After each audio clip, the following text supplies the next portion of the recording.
Hi అండి, hello అందరూ ఎలా ఉన్నారు? నేనైతే చాలా బాగున్నాను. మీరందరూ కూడా బాగుండాలని మనస్ఫూర్తిగా కోరుకుంటూ, ఈరోజు మనం గొప్ప వ్యక్తిత్వం, మహోన్నతమైన చరిత్ర కలిగినటువంటి వ్యక్తి గురించి మాట్లాడుకుంటున్నామండి. ఆ వ్యక్తి ఎవరో కాదు, మన ఛత్రపతి శివాజీ గారండి.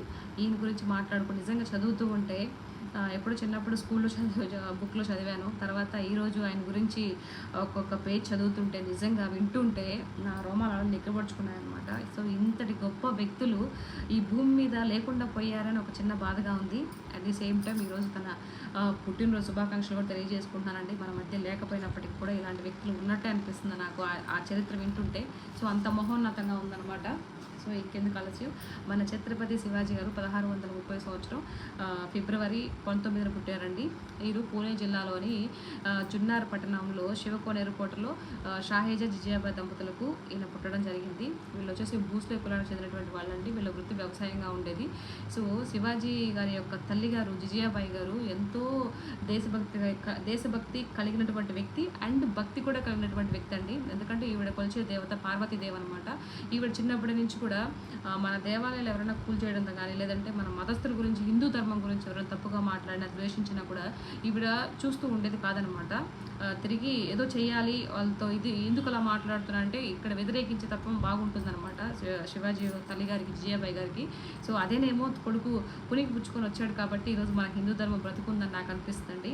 నిజంగా ప్రతి మగాడి వెనక ఆడదు ఉంటుందో ఉండదో తెలియదు, కానీ ఖచ్చితంగా శివాజీ గారి యొక్క వెనకతల వాళ్ళ తల్లి అయితే ఖచ్చితంగా ఉందండి. ఆవిడ యొక్క ఆదేశాల ప్రకారంగానే ఆవిడ పెంచిన పద్ధతి తీరును చూస్తుంటే నిజంగా ఆహా, ఇలాంటి తల్లులు కూడా ఉంటారా అని. ఒక రాజకీయ నాయకుడి గురించి ఏదైనా మాట్లాడితే ఈరోజు బూతులతో ఆడదాన్ని వర్ణిస్తారు, తిడతారు, కానీ ఇంట్లో వాళ్ళ తల్లులు చెప్తారో చెప్పరో నాకు తెలియదు. కానీ నిజంగా ఛత్రపతి శివాజీ గారు ఆడవాళ్ళ పట్లన శత్రువు స్త్రీ అయినా సరే ఎంత తన సొంత తల్లి కన్నా ఎక్కువగా చూసుకునేవాడు. తన యుద్ధాలకు వెళ్ళినప్పుడు ఆడవాళ్ళు జోలికే పోయేవాళ్ళు కాదు.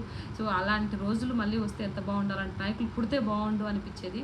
సో ఇంకా అలాంటి వాళ్ళు పుట్టరండి నిజంగా కూడా. అంత గొప్ప వ్యక్తి, మహోన్నతమైన వ్యక్తిత్వం కలిగినటువంటి వ్యక్తి ఛత్రపతి శివాజీ గారు. ఈయనకి 1674 సంవత్సరం జూలై 6న అందరు క్షత్రియ రాజులంతా కలిపి ఈయనకి ఛత్రపతి అని బిరుదిచ్చారు. తర్వాత కొన్ని యుద్ధాలలో ఎంత మహోన్నతంగా, ఎంత తెలివిగా ఇది చేశారో, మా ఆడవాళ్ళ యొక్క ధన మాన ప్రాణాలు కాపాడడంలో ఎంత గొప్ప పాత్ర పోషించారో నిజంగా ఆయన చరిత్ర చదువుతూ ఉంటే తెలుస్తుందండి. సో దయచేసి మీరందరూ కూడా చదవండి. ఇలాంటి ఒక నాయకుల గురించి ప్రతి ఒక్కరికి తెలియాలి. దేవుడిగా కొలుచుకుంటారు మరాఠీ వ్యక్తులు అందరూ. నిజంగా కూడా చేతులెత్తి దండం పెడుతున్నాను ఛత్రపతి శివాజీ గారికి. నిజంగా కూడా ఇలాంటి వాళ్ళు పుడితే బాగుండు అనిపిస్తుంది. ఆ తర్వాత కొన్ని మంచి వాళ్ళకి భగవంతుడు ఆయుష్ని ఇవ్వనంటే 50 సంవత్సరాలకి ఈయన జీవితం అంతా ముగిసిపోయింది. సో లాస్ట్గా 1680 సంవత్సరం ఏప్రిల్ 3న చనిపోయారు. సో మనకి చాలా బాధాకరం. మరొకసారి ఛత్రపతి శివాజీ గారికి జన్మదిన